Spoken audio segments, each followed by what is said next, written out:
گالیاں بکنے اور لعن طعن کرنے والے شوہر کے ساتھ معاشرت۔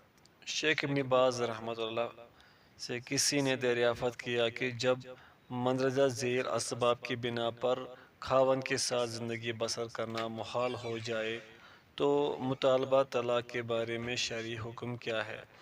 میرا خاوند جاہل ہے اور میرے حقوق سے آگاہ نہیں، وہ مجھے اور میرے والدین کو لعن طعن کرتا ہے، مجھے یہودی، عیسائی اور رافضی جیسے القاب دیتا ہے، لیکن میں بچوں کی خاطر اس کے مذموم اخلاق پر صبر کرتی ہوں، مگر جب میں جوڑوں کی تکلیف میں مبتلا ہوئی تو بے بسی کے عالم میں میرے ہاتھ سے صبر کا دامن چھوٹ گیا، مجھے اس سے اتنی شدید نفرت ہو گئی کہ اس سے بات کرنا بھی گوارا نہیں رہا، میں نے ان حالات میں طلاق کا مطالبہ کیا تو اس نے رد کر دیا، میں گزشتہ 6 سال سے اپنے بچوں کے ساتھ اس کے گھر میں ایک متعلقہ اور اجنبی کی طرح پڑی ہوں، لیکن وہ میرا طلاق کا مطالبہ رد کرتا آ رہا ہے، براہ کرم جواب باثواب سے نوازے۔ شیخ نے جواب دیا کہ اگر خاوند کا یہ رویہ ایسا ہی ہے جیسا آپ نے بتایا ہے تو ایسے حالات میں اس سے طلاق طلب کرنے میں کوئی حرج نہیں، اس طرح اس سے جان چھڑانے کے لیے کھلا کرنے میں بھی کوئی حرج نہیں، اس کی بد کلامیوں، زیادتیوں اور سوء معاشرت کی بنا پر اسے طلاق لینے کے لیے اسے کچھ مال دے دے اور اس سے جان چھڑا لے، اگر آپ اپنے بچوں کی خاطر اور اپنے اور ان کے اخراجات کی خاطر اسے برداشت کر سکے اور ساتھ ہی اچھے انداز سے اسے سمجھاتے رہے اور اس کے لیے ہدایت کی دعا کرتے رہیں تو ہم آپ کے لیے اجر و ثواب اور اچھے انجام کی امید کرتے ہیں، ہم بھی اس کے لیے ہدایت اور استقامت کے لیے اللہ رب العزت سے دعا کرتے ہیں۔ یہ سب کچھ اس صورت میں ہے کہ اگر وہ نماز پڑھتا ہو اور اہانت دین کا مرتکب نہ ہوتا ہو، اور اگر وہ تارک نماز ہے یا دین کی اہانت کا مرتکب ہوتا ہے تو وہ کافر ہے اور آپ کا اس کے ساتھ رہنا یا اسے اپنے اوپر با اختیار بنا دینا ناجائز ہے، کیونکہ علماء کا اجماع ہے کہ دین اسلام کو گالیاں دینا اور اس کا استہزاء کرنا کفر، گمراہی اور ارتداد عن الاسلام ہے۔ اللہ تعالیٰ کا ارشاد ہے، آپ فرما دیجئے اچھا تم استہزاء کر رہے تھے اللہ، اس کی آیتوں اور اس کے رسول کے ساتھ، اب بہانے نہ بناؤ، تم اظہار ایمان کے بعد اب کافر ہو چکے ہو۔ سورہ توبہ آیت نمبر 65۔ اسی طرح اہل علم کے صحیح قول کے روح سے ترک نماز کفر اکبر ہے، اگرچہ ایسا شخص نماز کے وجوب کا انکار نہ بھی کرے، کیونکہ رسول اللہ صلی اللہ علیہ وسلم نے فرمایا، مومن اور کافر کے درمیان نماز چھوڑنا ہی حد فاصل ہے، صحیح مسلم۔ اور دوسری حدیث میں ہے کہ اللہ کے نبی صلی اللہ علیہ وسلم نے فرمایا، ہمارے اور ان کفار کے مابین نماز ہی تو حد فاصل ہے، جس نے نماز کو چھوڑا اس نے یقیناً کفر کیا۔ علاوہ ازیں کتاب و سنت کے بہت سارے دلائل اس موضوع پر موجود ہیں۔ سگریٹ نوش شوہر کے ساتھ معاشرت۔ شیخ ابن باز رحمۃ اللہ علیہ سے کسی عورت نے دریافت کیا کہ میرا خاوند دائمی سگریٹ نوش ہے جس سے وہ سانس کی تکلیف میں مبتلا رہتا ہے، اس کے اس فعل بد سے باز نہ آنے کی وجہ سے ہماری زندگی میں کئی مشکلات نے جنم لیا ہے۔ 5 ماہ قبل اس نے 2 رکعت نماز نفل ادا کر کے قسم اٹھائی کہ وہ دوبارہ سگریٹ نوشی نہیں کرے گا، مگر اس کے 1 ہفتے بعد وہ دوبارہ سگریٹ پینے لگا، اس سے مزید مشکلات کا پیدا ہونا یقینی تھا، چنانچہ میں نے اس سے طلاق کا مطالبہ کر دیا تو اس نے دوبارہ ایسا نہ کرنے اور ہمیشہ کے لیے اس عادت کو چھوڑنے کا وعدہ کیا، لیکن اب مجھے اس پر قطعاً اعتماد نہیں رہا، اس بارے میں آپ کی درست رائے کیا ہے؟ اس کی قسم کا کفارہ کیا ہے؟ آپ مجھے کیا نصیحت کرنا چاہیں گے؟ شیخ نے جواب دیا کہ سگریٹ نوشی حرام اور خبیث اشیاء میں سے ہے، اس کے بے شمار نقصانات ہیں۔ قرآن حکیم میں سورہ مائدہ کے اندر اللہ تعالیٰ کا فرمان ہے، آپ سے دریافت کرتے ہیں کہ ان کے لیے کیا کچھ حلال کیا گیا ہے، فرما دیجئے پاکیزہ چیزیں تمہارے لیے حلال کی گئی ہے۔ سورۃ المائدہ آیت نمبر 4۔ اللہ تعالیٰ نے سورہ اعراف میں نبی اکرم حضرت محمد صلی اللہ علیہ وسلم کی اوصاف بیان کرتے ہوئے فرمایا، وہ ان کے لیے پاکیزہ چیزیں حلال کرتا ہے اور خبیث چیزوں کو حرام قرار دیتا ہے۔ سورۃ الاعراف آیت نمبر 157۔ اور اس میں کوئی شک نہیں کہ سگریٹ ایک خبیث چیز ہے، لہذا آپ کے خاوند پر اس کا ترک کرنا واجب ہے۔ اللہ تعالیٰ اور اس کے رسول صلی اللہ علیہ وسلم کی اطاعت کے پیش نظر ذات باری تعالیٰ کی ناراضگی کے اسباب سے بچنے کی خاطر، اپنے دین، صحت اور گھریلو حسن معاشرت کی خاطر آپ کے خاوند کو سگریٹ نوشی ترک کر دینی چاہیے۔ قسم توڑنے کے جرم میں اس پر کفارہ واجب ہے، اس کے ساتھ ہی اسے اللہ کے حضور توبہ کرنا اور آئندہ کے لیے ایسا نہ کرنے کا عہد کرنا چاہیے۔ کفارہ 10 مسکینوں کو کھانا کھلانا یا انہیں لباس پہنانا یا گردن غلام آزاد کرنا ہے۔ کھانا کھلانے کی صورت میں انہیں صبح یا شام کا کھانا کھلانا کافی ہوگا، یا ہر ایک مسکین کو شہری خوراک سے نصف سا دینا ہوگا۔ نصف سا کی مقدار تقریباً 1.5 کلو ہے۔ ہم آپ کو وصیت کرتے ہیں کہ اگر وہ نماز پڑھتا ہے اور اس کی سیرت اچھی ہے اور سگریٹ نوشی بھی چھوڑ دیتا ہے تو اسے طلاق کا مطالبہ نہ کرے، اور اگر وہ اس معصیت پر گامزن رہے تو طلاق کا مطالبہ کرنے میں کوئی حرج نہیں ہے۔ ہم اس کے لیے ہدایت اور خالص توبہ کے لیے اللہ تعالیٰ کے حضور دعا گو ہیں۔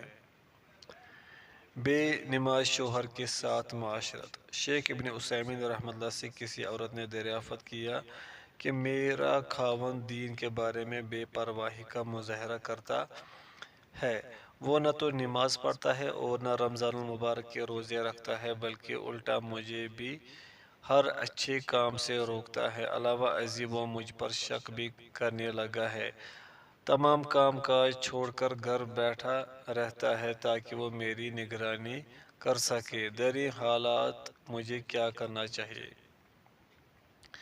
شیخ نے جواب دیا کہ ایسے خاوند کے پاس نہیں رہنا چاہیے، کیونکہ وہ نماز چھوڑنے کی بنا پر کافر ہو چکا ہے، اور کافر آدمی کے ساتھ مسلمان عورت کا رہنا حلال نہیں ہے۔ قرآن کہتا ہے کہ ترجمہ، اگر تمہیں ان کے مومن ہونے کا یقین ہو جائے تو انہیں کافروں کی طرح نہ لوٹاؤ، وہ مومن عورتیں کافروں کے لیے حلال نہیں اور نہ وہ کافر مرد مومن عورتوں کے لیے حلال ہیں۔ سورہ ممتحنہ آیت نمبر 10۔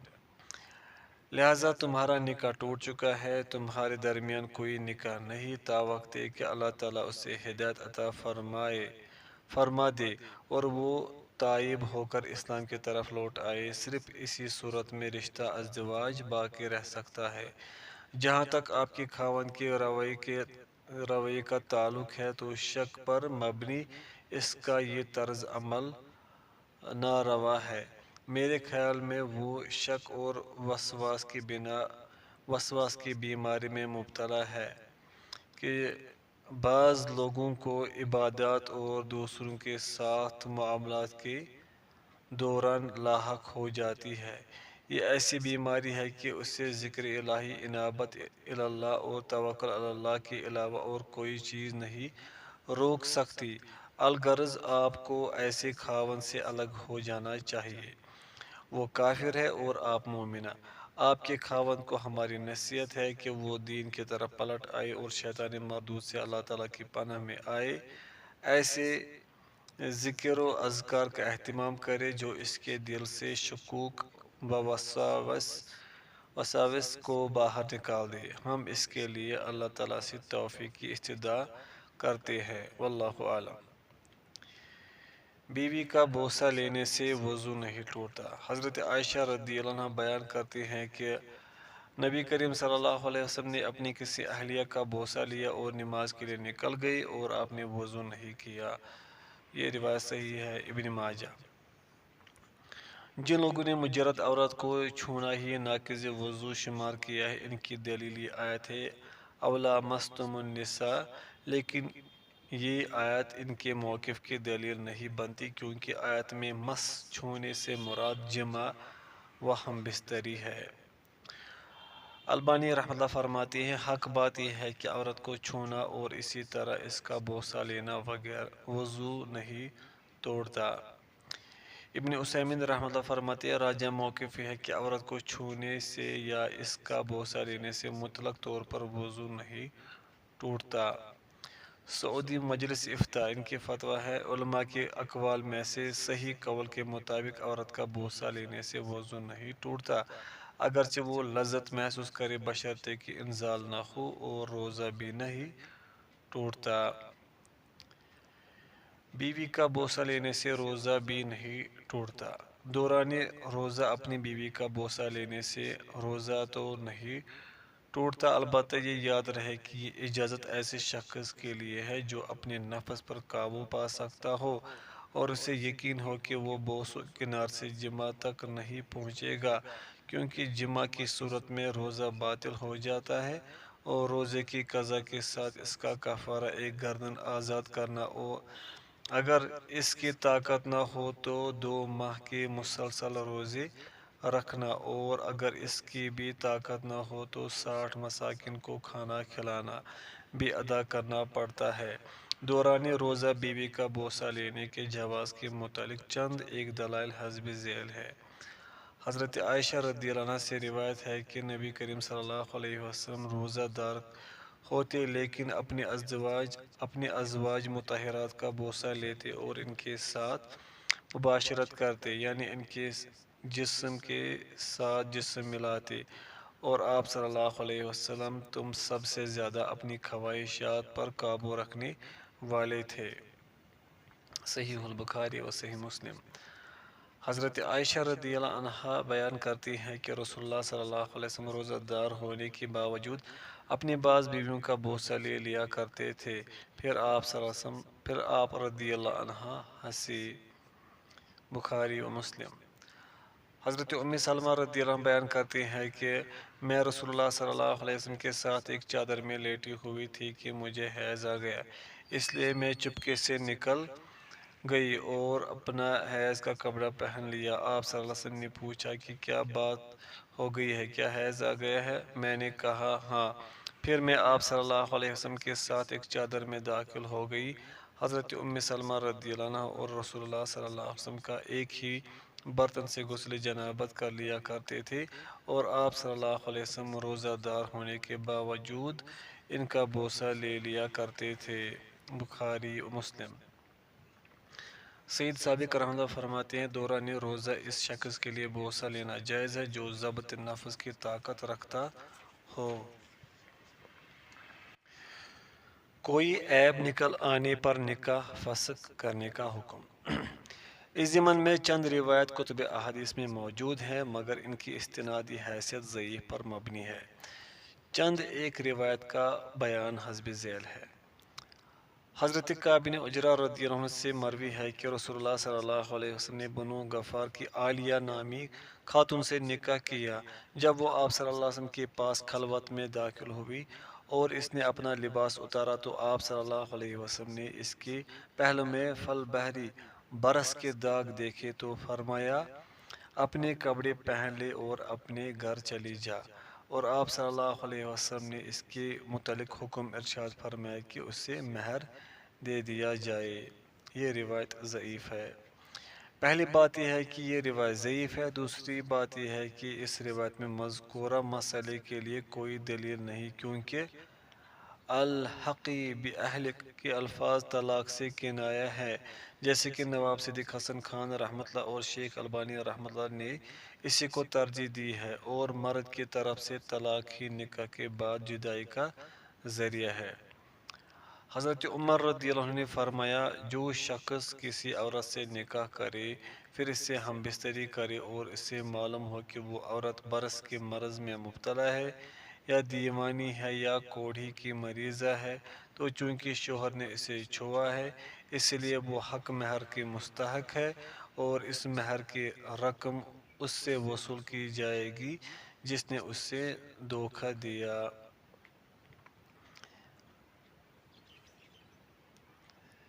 حضرت علی رضی اللہ عنہ سے یہ جو روایت ہے یہ بھی ضعیف ہے۔ حضرت علی رضی اللہ عنہ سے بھی اس طرح کی روایت مروی ہے، البتہ اس میں اتنا اضافہ ہے کہ اگر عورت کو قرن ایسی بیماری جس کی وجہ سے عورت کی شرمگاہ میں گوشت ابھرا آتا ہے کی بیماری ہو تو اس کا شوہر خود مختار ہوگا۔ اگر مرد نے اس عورت سے مباشرت کی ہو تو شرمگاہ کو حلال کرنے کے بدلے میں مہر دینا ہوگا۔ یہ روایت بھی ضعیف ہے۔ ایک روایت میں ہے کہ حضرت عمر رضی اللہ عنہ نے نامرد آدمی کے لیے 1 سال کی عدت کا فیصلہ کیا۔ یہ روایت بھی ضعیف ہے۔ حضرت علی، حضرت عمر اور حضرت ابن عباس رضی اللہ عنہم سے مروی ہے کہ 4 عیوب کی وجہ سے عورتوں کو لوٹایا جا سکتا ہے: پاگل پن، جذام، برس اور شرمگاہ کی بیماری، عطشک یا سوزاک وغیرہ۔ یہ روایت بھی ضعیف ہے۔ چونکہ مذکورہ روایات و آثار ضعیف ہیں، لہٰذا ان سے یہ ثابت کرنا درست نہیں کہ محض عیوب کی وجہ سے ہی نکاح فسخ ہو جاتا ہے یا یہ کہ وجوب مہر کے لیے محض خلوت ہی کافی ہے، تعلق زن و شوہر ضروری نہیں۔ جمہور کہتے ہیں ہر وہ عیب اور نقص جو میاں بیوی کے درمیان نفرت کا موجب ہو اور اس کی وجہ سے مقصد نکاح بھی حاصل نہ ہو سکے، یا وہ عیب جو وظیفہ زوجیت میں دخل انداز ہو، فسخ نکاح اور اختیار کا سبب بن جاتا ہے۔ ابو حنیفہ، ابو یوسف رحمہم اللہ کہتے ہیں خاوند بیوی کو کسی وجہ سے بھی نہیں رد کر سکتا کیونکہ اس کے اختیار میں طلاق ہے، اور بیوی صرف اس صورت میں شوہر کو رد کر سکتی ہے کہ اس کا اعلیٰ تناسل کٹا ہوا ہو یا اس قدر ڈھیلا ہو کہ قوت جمع نہ رکھتا ہو۔ ابن حزم رحمۃ اللہ علیہ ظاہر فرماتے ہیں کسی بھی عیب کی وجہ سے نکاح فسخ نہیں کیا جا سکتا۔ ابن تیمیہ رحمۃ اللہ فرماتے ہیں میاں بیوی میں سے جس میں بھی جذام، برس اور پاگل پن ظاہر ہو جائے تو دوسرا فسخ نکاح کا حق رکھتا ہے۔ ابن قیم رحمۃ اللہ فرماتے ہیں انہوں نے جمہور کے موقف کو ترجیح دی ہے۔ راجح ہے کسی عیب کی وجہ سے فسخ نکاح شریعت میں کسی صحیح حدیث سے ثابت نہیں، البتہ طلاق اور خلا مشروع ہے، لہٰذا اگر کوئی ایسا عیب ظاہر ہو جائے جس کی وجہ سے اکٹھے رہنا دشوار ہو تو مرد طلاق دے سکتا ہے اور عورت خلا لے سکتی ہے۔ واللہ عالم۔